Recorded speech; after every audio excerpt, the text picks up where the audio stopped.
Pas saya samperin, saya toel sama saya.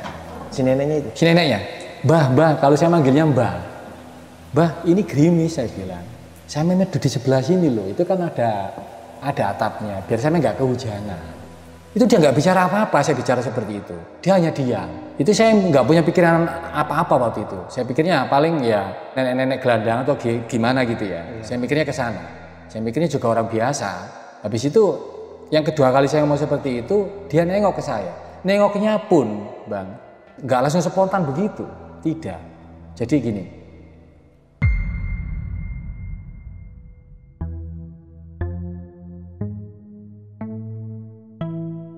Kaki saya dipegang, ditarik. Saya giniin kaki saya itu, Bang. Itu kalau nggak salah sampai 3 kali itu.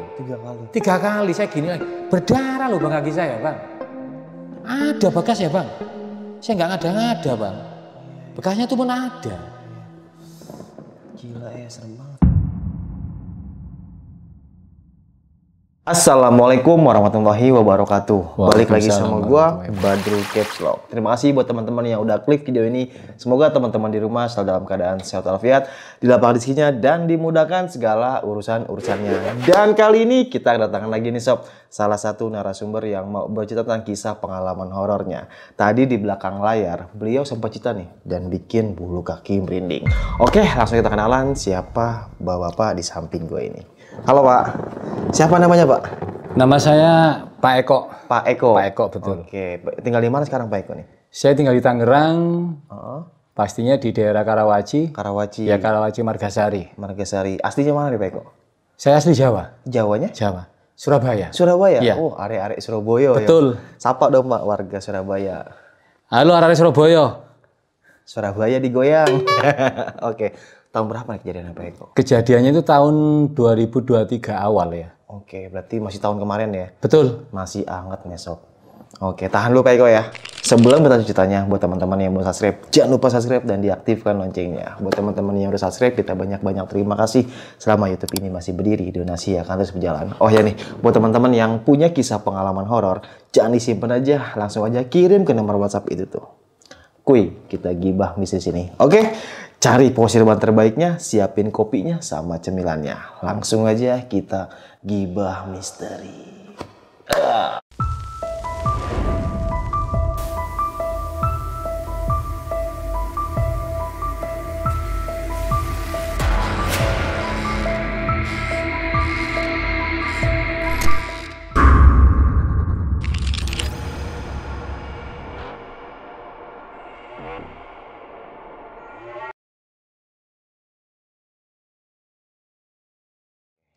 Gimana Pak Eko, kisah pengalamannya nih Pak? Kisah pengalaman saya seperti ini. Awal mulai itu sekitar jam 2 malam ya Pak. Jam 2 malam itu saya memang waktu itu belum tidur. Memang saya juga suka begadang, suka melek ya. Itu posisi hujan gerimis. Itu saya tinggal di Tangerang, itu posisinya di daerah Margasari, Karawaci. Itu dikontrakan Pak. Oke.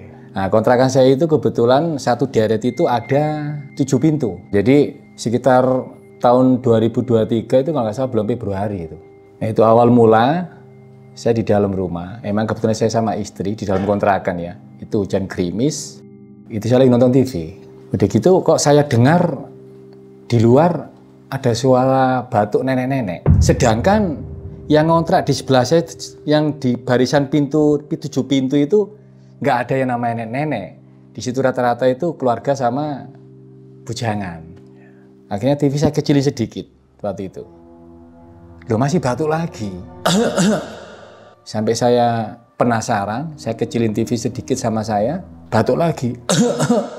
Wah, di situ saya saking penasarannya, kepingin tahu. Nah, di situ saya keluar. Buka pintu, emang hujan masih gerimis ya, itu jam 2 malam. Saya ngelihat, loh, kok ada nenek depan pagar saya? Itu pintu kan emang depan ada pagarnya nih Pak. Ada pagarnya, pintunya baris 7 pintu, 7 kontrakan itu. Emang kebetulan saya yang pertama, kontrakan yang pertama. Loh, ini nenek-nenek kok gerimis-gerimis gini kok malah di depan pagar? Harusnya kan neduh gitu kan. Ya. Saya samperin sama saya. Pas saya samperin, saya toel sama saya. Si neneknya itu? Si neneknya. Mbah, kalau saya manggilnya Mbah, ini gerimis saya bilang. Saya meneduh di sebelah sini loh, itu kan ada atapnya, biar saya nggak kehujanan. Saya bilang seperti itu. Saya meneduh. Itu dia nggak bicara apa-apa, saya bicara seperti itu. Dia hanya diam. Nah, akhirnya saya toel lagi. Mbah, saya meneduh di sini, itu kan ada atapnya, biar saya nggak kehujanan, takutnya saya masuk angin. Itu saya nggak punya pikiran apa-apa waktu itu. Saya pikirnya paling ya nenek-nenek gelandang atau gimana gitu ya. Iya. Saya mikirnya ke sana. Saya mikirnya juga orang biasa. Habis itu yang kedua kali saya ngomong seperti itu, dia nengok ke saya. Nengoknya pun, Bang, nggak langsung spontan begitu. Tidak. Jadi gini.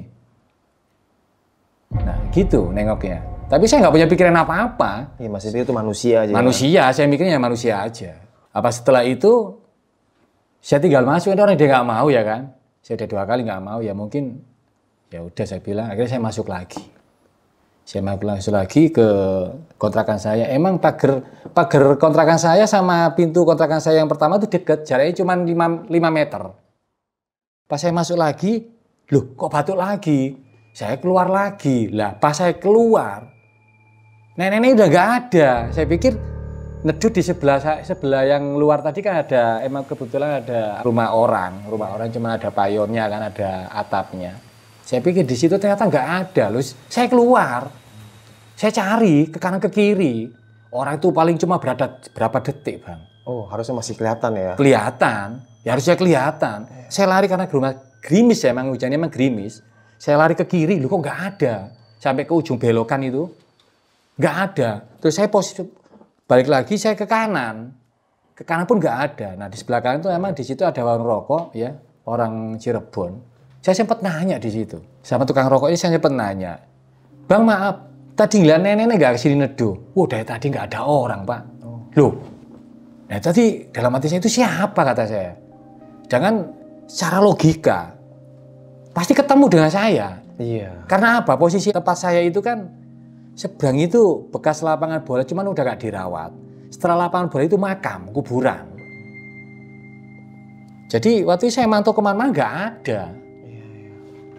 Pak itu pakaian apa itu nenek waktu itu, Pak? Waktu itu pakaiannya nenek itu pakaian hijau bahaya panjang. Nah di situ pas waktu saya nanya sama tukang rokok itu, nah di situ langsung saya spontan kaget loh, masa itu hantu? Yang bener sampe Bang, bener Cak, saya nggak ada nenek-nenek di sini. Manggil saya kan Cak. Karena mereka udah kenal sama saya. Bener Cak, nggak ada nenek-nenek kesini. Waduh. Akhirnya saya balik lagi kan. Itu saya nggak langsung masuk ke kontrakan loh Bang. Saya di depan pagar lagi. Nungguin atau nungguin. Ini kemana nenek tadi? Wah ini jangan-jangan ini hantu ini. Saya lama di situ di depan nggak ada. Takutnya. Emang kan kebetulan di depan tuh emang saya bilang tadi kan lapangan bola cuma nggak kerawat, nggak kepake. Setelah itu kan sana itu makam kan, makam kampung orang situ. Akhirnya saya masuk lagi, nggak lama kemudian saya masuk lagi, kok saya masih nggak enak saya itu, masih penasaran. Saya keluar lagi, yang kedua kali, nggak ada juga. Tapi itu bener-bener saya waktu awalnya saya mikirnya udah manusia, orang saya toel juga kerasa loh Bang. 2 kali saya noel loh. Setelah itu udah saya, dasar setan kata saya gitu kan. Nah, ini pasti setan ini udah ada biarin, yang penting masing-masing aja kata saya kan. Saya ke dalam, itu saya mungkin tidur jam 3 ya. Saya matiin TV, itu saya udah pulas tidur dari sore. Terus pas saya tidur, itu saya nggak bisa tidur. Kenapa tuh? Saya nggak bisa tidur. Loh kok saya nggak bisa tidur, ada apa ini? Loh saya keluar lagi loh Bang jam 3 Bang. Kenapa saya keluar lagi? Karena ada batuk lagi.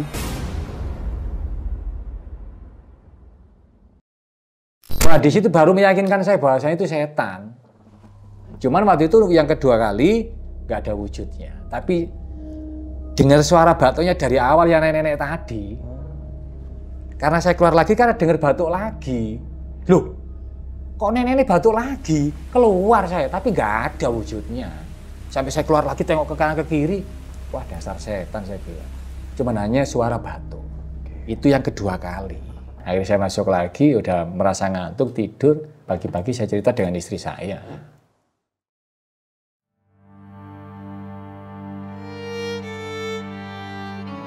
Nah, pas waktu itu pagi, istri saya ceritalah ke tetangganya. Tapi orang situ asli ya, bukan orang kontrak. Sebelahnya istri saya itu kan memang sebelah yang tadi ya saya suruh nedut. Nenek-nenek tadi kan saya suruh nedut di situ. Sebelahnya kan ada rumah. Emang itu kenal akrab sama saya dan istri saya. Itu cerita sama pribumi situ asli. Nah, ternyata orang pribumi situ asli juga bilang, emang di sini sering kalau malam ada nenek-nenek jalan. Nah, saya merinding loh, Bang. Nah, terus saya kan nggak bicara masalah baju. Nah, pas istri saya menanyakan sama orang itu menanyakan ke istri saya, bajunya apa? Nggak tahu, yang tahu suami saya. Nah, akhirnya orang ini nemuin saya lah, tetangga saya nemuin saya. Saya nggak langsung jawab. Waktu saya nemuin orang itu, nenek-nenek itu bajunya apa? Saya nanya ke orang tersebut, tetangga saya ini yang orang asli pribumi. Bajunya hijau, Pak D. Oh, sama. Dia manggil saya Pak D. Bajunya hijau, Pak D. Loh, lu berarti sama.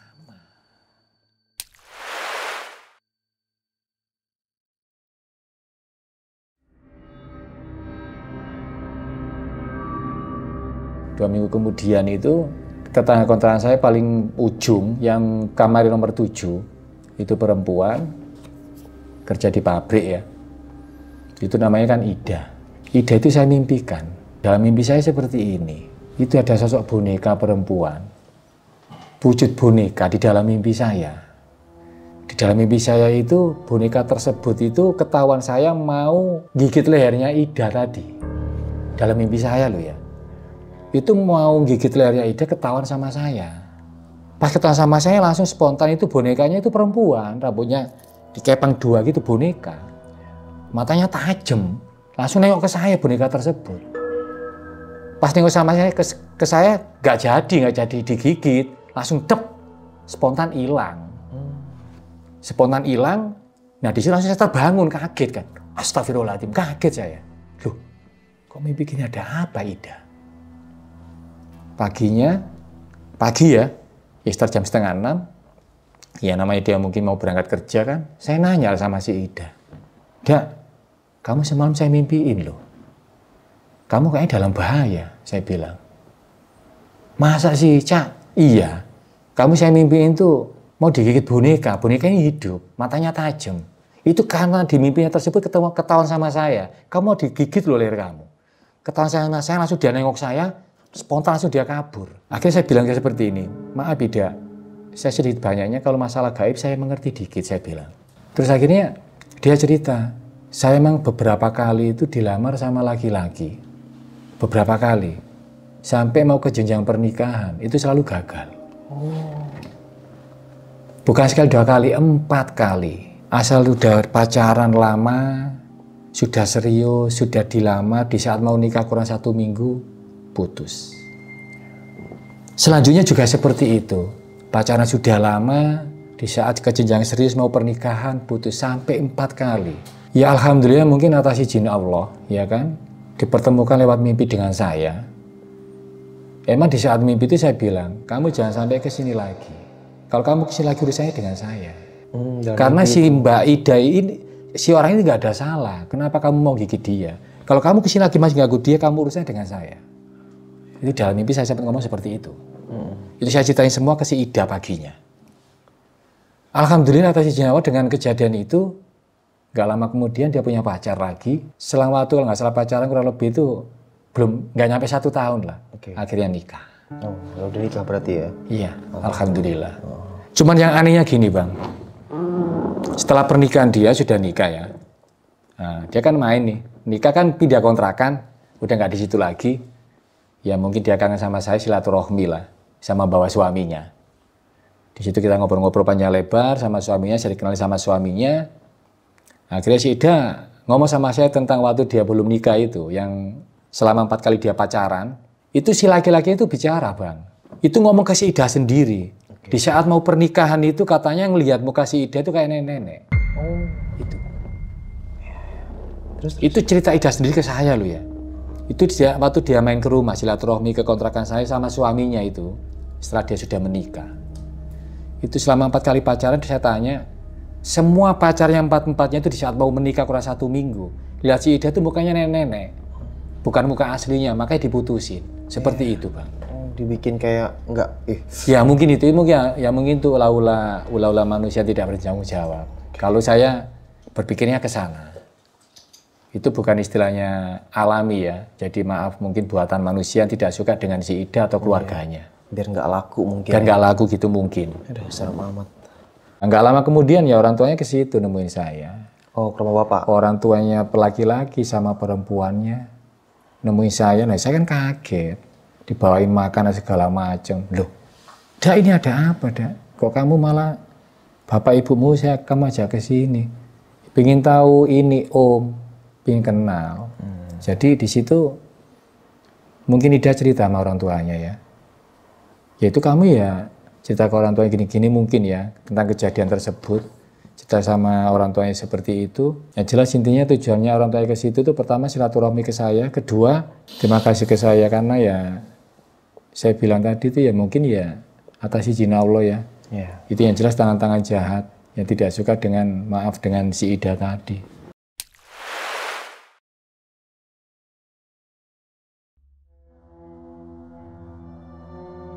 Selang waktu mungkin sebulan 2 bulan ya itu ada kejadian aneh. Itu juga tepatnya malam.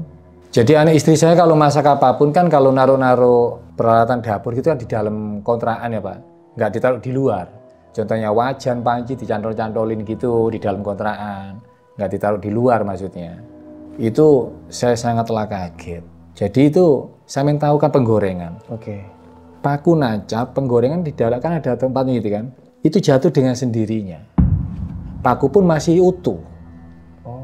Penggorengannya pun nggak patah. Jatuh dengan sendirinya. Yang sangat anehnya, badan nggak terlalu tinggi. Kalau suara kuping benar-benar mendengarkan, itu mungkin jarak 2 kilo kedengeran. Des, astagfirullahaladzim. Ada apa ini? Kok tahu-tahu penggorengan jatuh? Bunyinya luar biasa itu Bang. Kalau orang ini mah 2 kilo kedengeran kayak ban meletus saja lah. Yang muatan sangat berat, mutayar seperti itu bunyinya seperti itu. Nah paginya, maaf, istri saya nggak bisa bangun dari kamar tidur.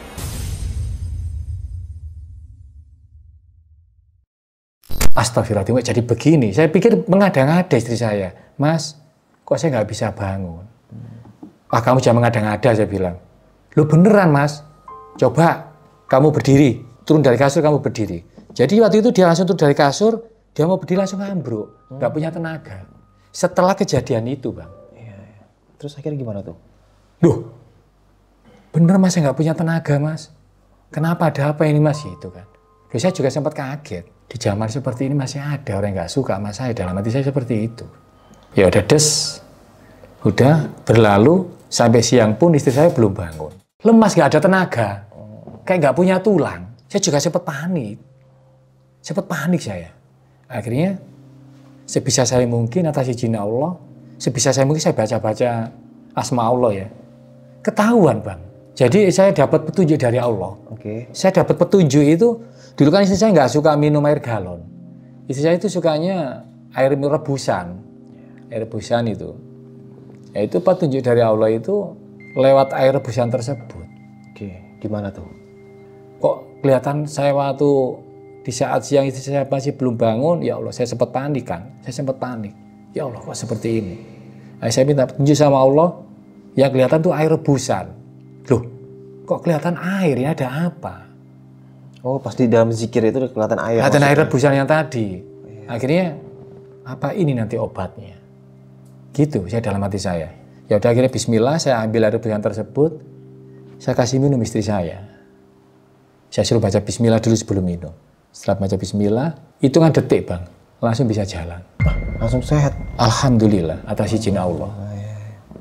Tapi yang sangat anehnya itu, paku tetap begini, patah pun enggak. Tapi bisa jatuh. Bisa jatuh. Mungkin tikus Pak atau gimana? Oh, di situ nggak ada tikus. Nggak ada tikus. Itu di tembok. Kontrakan saya rapet, nggak ada tikus bisa masuk. Panci begini ya, lubangnya. Iya. Ya, harus gitu. Ini kan begini Bang, ini kan sisanya kan panjang. Sekarang secara logika, itu mana mungkin jatuh, kan begitu. Saya posisi paku juga masih kencang.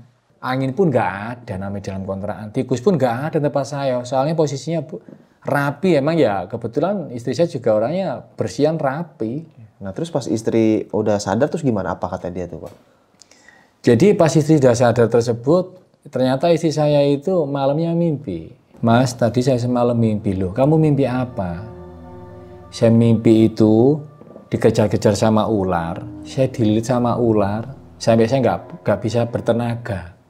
Ularnya gede banget, Mas. Saya dililit ular. Saya udah minta tolong ke siapapun, gak ada yang nolongin saya. Sampai saya lemas. Akhirnya saya nggak bisa apa-apa. Udah saya pasrah, Mas, waktu itu. Pasrah. Akhirnya seperti ini, pas bangun-bangun akhirnya seperti itu, Bang.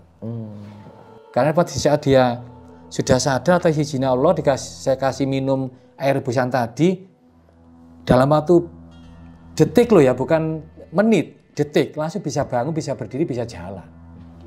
Normal gitu ya. Nah, di situ akhirnya saya menanyakan sama istri saya, kamu sebelumnya nggak ada tanda-tanda atau apa ini? Nggak ada, Mas. Saya minta tahu sendiri, saya mau tidur juga sehat-sehat aja. Sebelum tidur juga sehat-sehat aja. Akhirnya cerita itu mimpi. Alhamdulillah atas izin Allah, sembuh, Bang.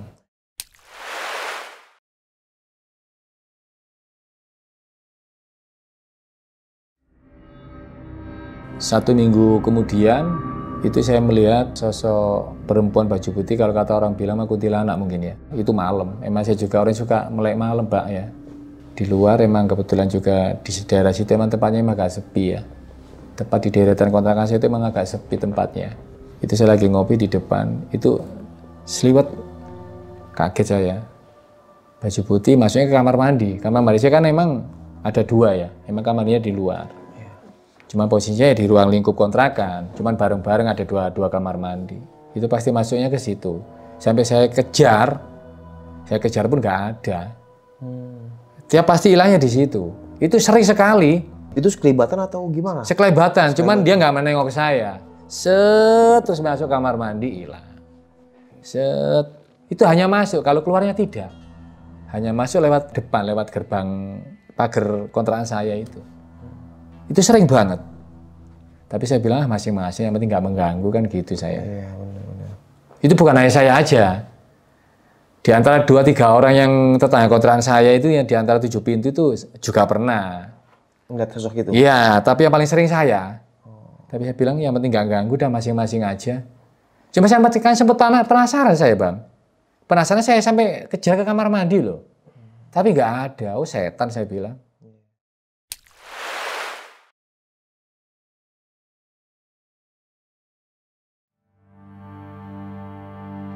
Setelah itu ya sekitar 2 bulan ya, 2 bulan 3 bulan mungkin ya. Saya kan memang waktu itu masih kerja jadi security. Nah, itu berarti saya jaga di pertokoan. Jaga di pertokoan ini Mas, waktu saya piket malam, Bang. Saya piket malam. Itu sekitar masih jam 8 habis sisa lah ya. Saya jaga di pertokoan tersebut, emang kan pengunjungnya banyak. Kalau nggak salah waktu itu malam Jumat, saya masih ingat. Tapi kan masih sore, orang habis jam setelah isya kan. Iya, masih rame lah ya. Itu ada ibu-ibu pakai motor Mio, mau belanja ke toko saya yang saya jaga tadi. Kebetulan saya waktu itu kan jaga, saya piket kan. Itu bawa anak kecil sekitar umur 2 tahun perempuan. Yang sangat-sangat anehnya, saya bilang, loh ibu ini gimana sih? Turun dari motor Mio, mau masuk ke dalam toko, kok anaknya nggak digandeng gitu loh. Dibiarin aja. Seakan-akan dia nggak bawa anak. Tapi saya mau ngomong takut tersinggung, Bang. Saya di situ nggak ada, di situ saya nggak punya pikiran apa-apa loh ya. Nggak punya pikiran apa-apa di situ. Pas setelah masuk itu anaknya sempat nengok ke saya. Sempat saya ngomong kok, Dede gitu. Sempat saya panggil Dede. Cuma gini saya senyum gitu. Senyum ke saya. Masuk. Setelah masuk ya belanja dia ya kan, saya nggak tahu, saya kan di luar. Belanja mungkin ya agak lumayan lama ya. Terus dia keluar nyala motor. Loh, nyala motor dia mau pergi. Saya tarik motornya. Bu, anak sampai masih di dalam. Anak ibu belum keluar loh. Kok malah ibu mau pulang sendiri? Ya ibu kaget ibu tersebut. Malah debat sama saya waktu itu. Pak, saya tuh nggak bawa anak Pak dari rumah. Loh, nggak bawa gimana? Tadi saya ngeliat ibu bawa anak masuk ke dalam kok. Kok bilang nggak bawa anak? Saya bilang gitu. Dibilang nggak bawa anak? Nggak bawa anak. Saya tuh nggak bawa anak dari rumah, Pak. Anak saya udah gede-gede 2. Dan Bapak bilang tadi sekitar umur 2 tahun. Itu beneran, Bu. Kenapa saya melarang ibu untuk pergi? Karena ibu ibu tadi sama anak ibu kok keluar sendiri, kok mau pulang. Maka saya tahan motornya ibu. Saya bilang, Pak jangan nakut-nakutin saya nggak nakut-nakutin, ini bener Bu. Sampai tadi saya sempet tuh manggil anaknya ibu. Waktu mau masuk ke dalam toko, mau masuk pintu. Sudah gini aja Pak udah, biar sama-sama enak Bu. Kita pastikan, kita masuk ke dalam sama saya. Masuk ke dalam, nggak ada Bang anak kecil Bang. Nggak ada. Benar-benar nyata itu, saya nggak tahu kalau itu hantu. Ya itu hantu jelas. Saya tahunya juga manusia anaknya ibu kok. Iya. Saya debat mulut loh Bang. Iyalah si ibu kan ngerasa bukan anaknya. Iya, saya debat mulut. Tapi dia ada di motornya si ibu itu Pak. Ada orang waktu turun kan saya tahu motor yang berhenti, yang mau belanja, yang parkir kan saya posisi depan. Saya standby. Jadi takut ini saya Pak. Lu udah pulang-pulang aja ngapain takut.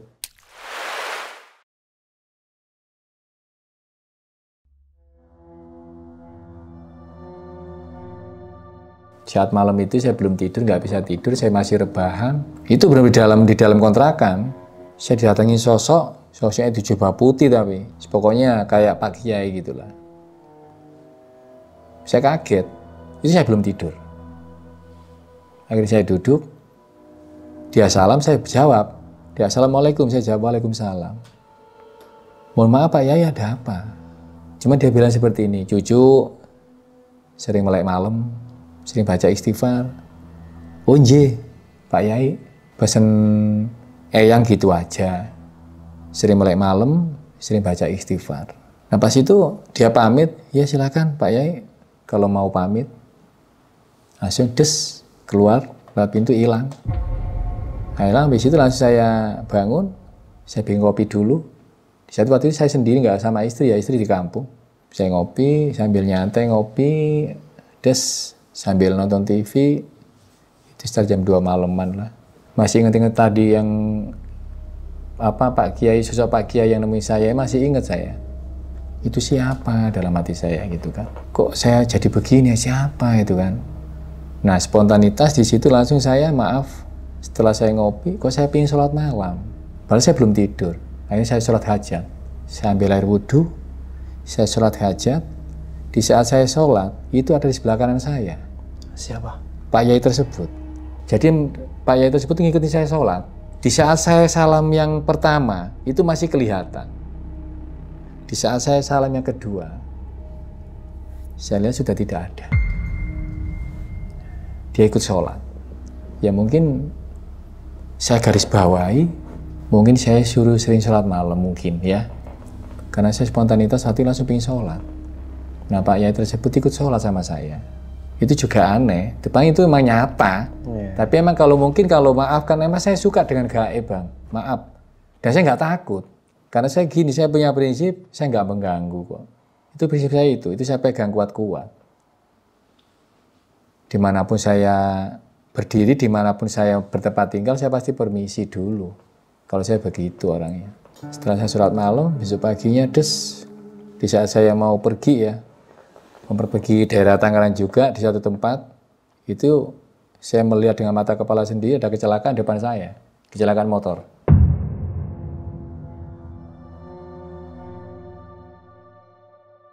Motor sama motor tabrakan ya, jadi adu kebo mungkin. Sempat saya minggirkan, emang posisinya saya kan bawa motor nih ya, pas depan saya itu probak gitu, kaget saya, astagfirullahaladzim. Saya berhenti, saya pinggirkan si kecelakaan tadi, tabrakan tadi. Nah pas saya pinggirkan tadi, yang sangat anehnya, pas saya pinggirkan, itu udah banyak orang. Itu tadi perempuan saya pinggirkan. Karena yang di antara salah satu tadi yang paling parah perempuan tadi, kan dua motor nih, sama-sama satu-satu ya gak boncengan. Itu perempuan tadi yang lumayan parah saya pinggirkan.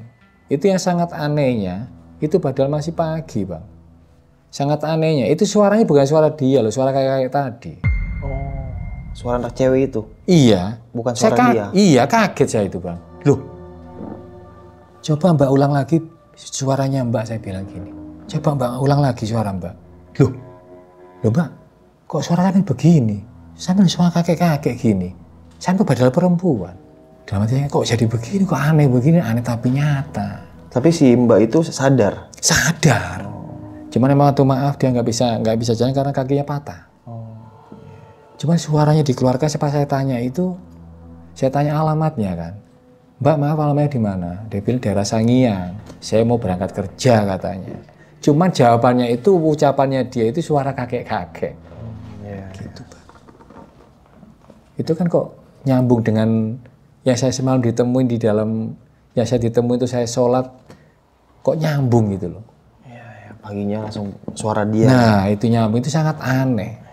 Terus habis itu udah suaranya aneh, udah banyak orang, ya udah yang penting udah dibawa ke rumah sakit, akhirnya dibopong orang banyak, cariin mobil, ya mobil Avanza kalau nggak salah ya, mobil Avanza, saya bantuin masuk ke dalam, cuma saya nggak ikut masuk ke dalam, udah saya nggak pikir ke sana-sana lagi, langsung dibawa ke rumah sakit umum.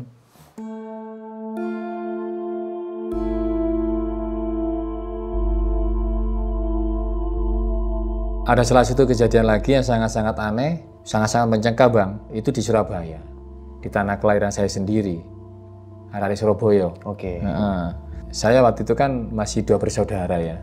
Malam posisi malam itu saya belum tidur. Di rumah juga saya tidur sama ibu saya, sama adik saya, karena bapak saya kan memang kerjanya jauh. Bapak saya kan pemborong. Waktu itu bapak saya kerja di Irian Jaya. Malam itu waktu zaman dulu rumah masih bilik, belum tembok. Rumah saya masih bilik. Nah itu kan posisi saya itu nggak tidur, itu juga lampunya juga masih lampu tempel, pakai minyak tanah. Iya, kayak lentera-lentera gitu ya. Ditempel-tempelin di bilik, nah, itu di kamar. Emang kebetulan bilik saya itu yang saya tempat tidur saya itu agak bolong dikit, tembus keluar, bolongnya segini lah. Pas malam itu tuh gerimis hujan, emang musim hujan waktu itu. Orang sebelah rumah saya juga tergenang air. Gerimis, saya belum tidur. Ibu saya udah tidur, adik saya pun sudah tidur. Itu saya mikirnya itu maling. Saya kan nengok begini, kan ada lubangnya tadi di bilik saya kan. Pas di tempat saya istirahat, saya sempat nengok begini. Apa itu suara maling? Karena samping saya kan emang banjir. Karena musim hujan kan. Cek kayak orang di air, gimana jalan di air. Cek kayak jalan di air begitu. Pas saya nengok, saya pikir ke bolongan tadi kan, kamarnya ada bolongannya kan, bilik tapi bolong segini. Itu pas saya lihat gini, mata sama-sama mata. Nah di situ kaget saya. Itu dia tidak bersuara, cuma ngegereng. Kaget saya, astagfirullahaladzim. Tangan saya pun nggak bisa bergerak, padahal sebelah saya itu ibu saya lagi tidur. Saya megang ibu saya tuh nggak bisa. Teriak mau ngomong, tolong tuh nggak bisa, kayak kekunci mulut saya ini. Nah, Noel ibu saya pun nggak bisa, saking takutnya saya, takut gimana gitu loh. Bener-bener kekunci, ngomong pun nggak bisa keluar saya. Saya tuh padahal mau teriak waktu itu, pas ngelihat mata ketemu mata itu. Nah, itu saya kagetnya, dia ngegereng, oh begitu Bang. Kan namanya bilik kan kelihatan Bang. Saya belum tidur, saya bangun begini, tep rasa itu kan di samping itu. Loh, samping kan kelihatan, namanya bilik kan jarang-jarang kan. Saya lihat, sampai dia tuh masuk ke pintu saya Bang. Pintu tuh perasaan kebuka, ketutup. Dia masuk ke dalam, bentuknya gede tinggi Bang, hitam. Itu luar biasa gedenya Bang. Udah mana hitam, rambutnya gondrong, walah matanya, walah. Maaf, ini matanya gede banget Bang. Matanya gede merah lagi. Nah itu masuk ke dalam. Emang kamar saya itu ada kordengnya, cuman kordeng nggak ada pintu ya, nah zaman dulu, cuman kelambu. Itu dia masuk, buka kelambu saya Bang, nyamperin saya nggak bisa tidur, saya duduk begini, saking takutnya. Dia tuh nyamperin saya manggil, teriak ibu pun nggak bisa, kekunci mulut saya. Saya Noel ibu saya pun nggak bisa, kekunci tangan saya. Kayak kaku gitu jadinya ya? Kayak kaku Bang. So, takut bener saya Bang. Jadi dia deketin saya. Astagfirullahaladzim, itu saya baru tahu sosok. Kalau orang bilang itu gendruwo Bang ya. Saya baru tahu itu Bang. Nyata bernyata. Itu pas di depan saya persis, kan saya diranjang zaman dulu ya. Dari bambu ranjang saya. Itu dia di depan saya masih ngegerong lagi. Oh, itu sampai kukunya mau loh Bang. Astagfirullahaladzim. Kukunya mana panjang-panjang, jarinya gede-gede. Sampai sempat depan saya tuh begini nih, rambutnya digini-giniin. Sampai digini-gini rambutnya. Nggak lama kemudian maaf bang, dia cuma ngegeren doang. Oh, kaki saya dipegang, ditarik bang. Kaki saya ditarik. Saya mau dibawa. Dipegang kakinya, benar-benar dipegang, mau dibawa. Saya giniin kaki saya itu bang. Itu kalau nggak salah sampai 3 kali itu. 3 kali? 3 kali saya gini lagi. Berdarah loh bang kaki saya bang. Ada bekas ya bang. Saya nggak ngada-ngada bang. Bekasnya itu pun ada. Gila ya, serem banget. Itu 3 kali bang. Itu, oh ini yang namanya gendruwo.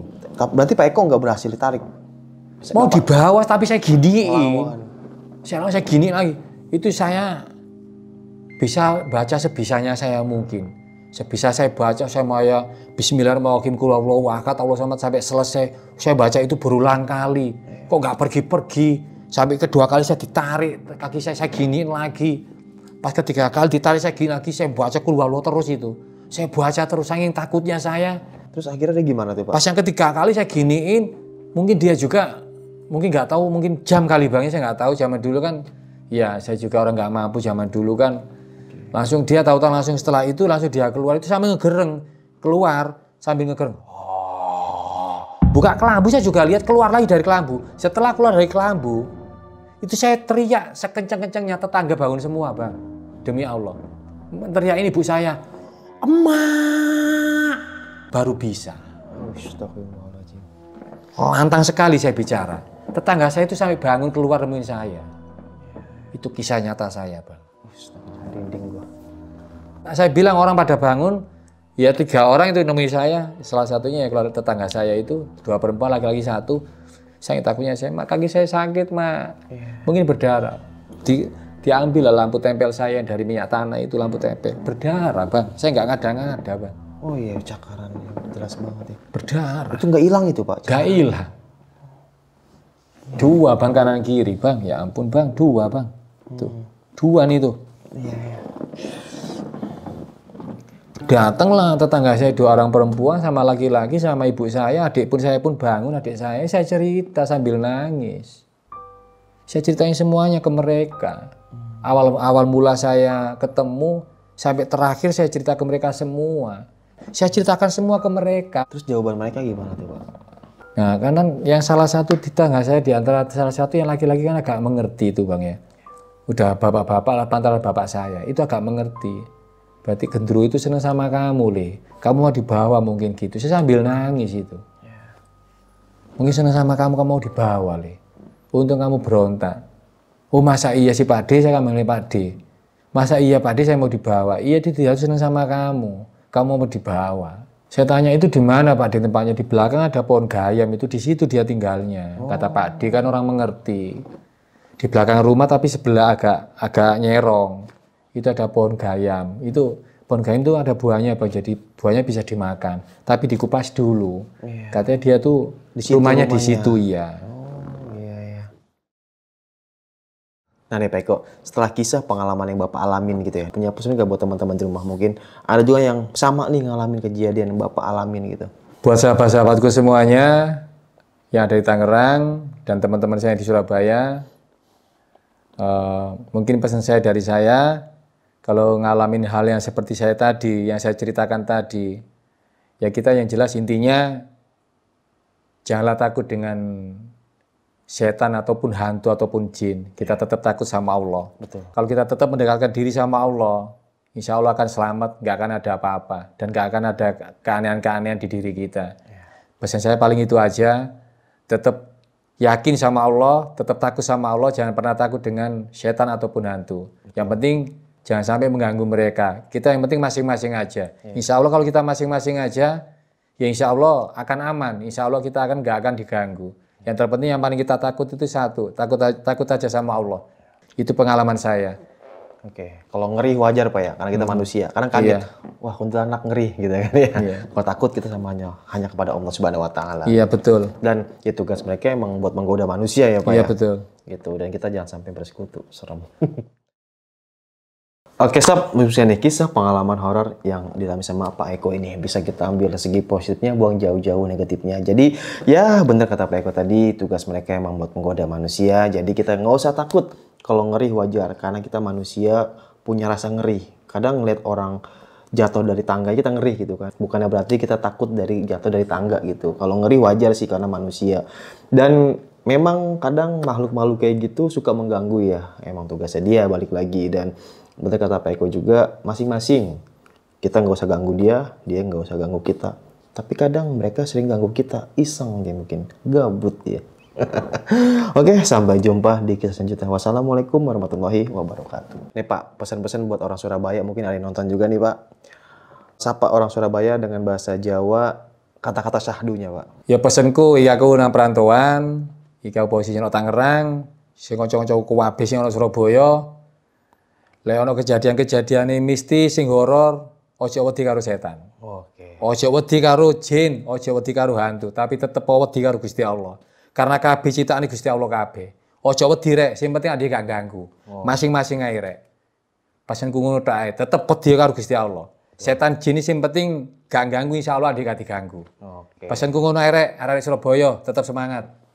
Bonek mania. Bonek Dadah. mania.